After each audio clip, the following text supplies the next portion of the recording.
Hello, this is problem number 2 in lesson 4.4 found on page 245. We're going to be proving triangles are congruent in order to measure distance. Thales, who was a Greek philosopher, is said to have developed a method for measuring the distance to a ship at sea, as you can see in the picture below.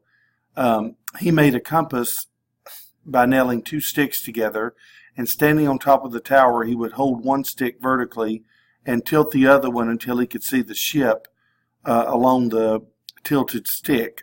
With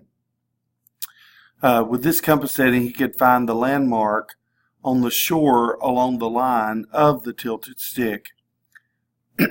How far would the ship be from the base of the tower? So technically, if you look very carefully at this, what he's really done is, by doing what he did, he created giant right triangles here, as you can see in the picture. He would stand on a tower and then be able to look down, and also the part of how far they were from the tower could be measured. And so he would use that technology to help him prove that two triangles are congruent and therefore kind of figure it out. So let's look at kind of his. This is called a formal proof. This is where you make your statements over here and you have to give a reason for each one. So we know that angle RST is congruent to angle RTL. Let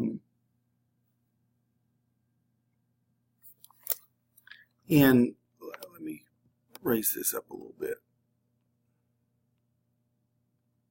Okay. So in this, again, given to us is that RTS, which is this angle right here, is going to be congruent to RTL, which is this one right here. So this is going to be congruent to this one. He's just measuring the opposite way, the same way he would here, to a particular object. Okay. We also know that this segment right here, which is the height of the tower that he was on, is of course going to be congruent to itself, whether it's in this triangle or this triangle. And that's, again, anytime that something's congruent to itself, that's called the reflexive property of congruence. Then also we were given that TRS and TRL are right triangles, because where it meets the base of the ground, that makes a right angle. So these, even though this one's not marked right here, these two angles are right angles. Okay, and that was given to us in the picture. And then angle TRS is congruent to TRL, because right triangles are always congruent to each other. So this statement had to establish that they were right triangles, and then the next step can say, well, if they are right triangles, they're going to be congruent to each other.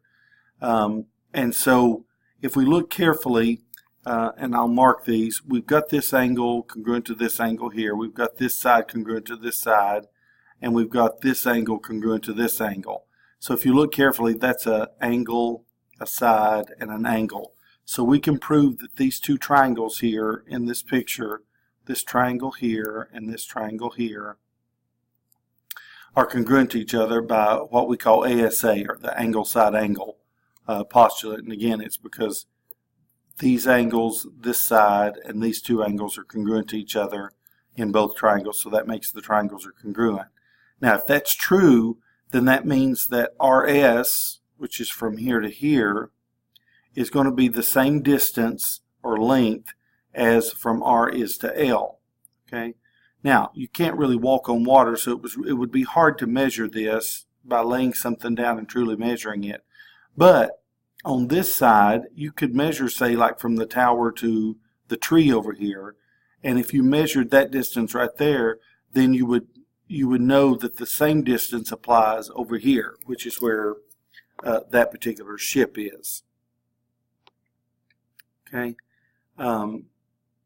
Now, for the same reason, I'm going to do this quickly, and I'm just going to talk you through this rather than write it down formally.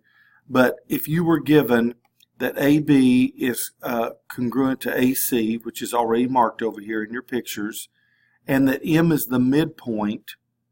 Well, if M is the midpoint and that's given to us, then we can deduct from that, because midpoint means halfway, so we would know that BM and CM were congruent to each other. And of course, this side right here down the middle, side AM, is always going to be congruent to itself.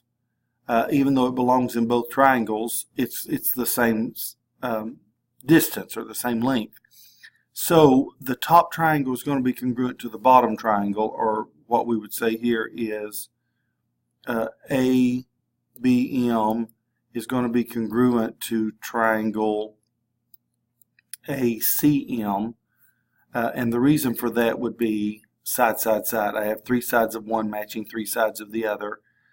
But what it wanted me to actually prove is this right here, that angle AMB is congruent to AMC.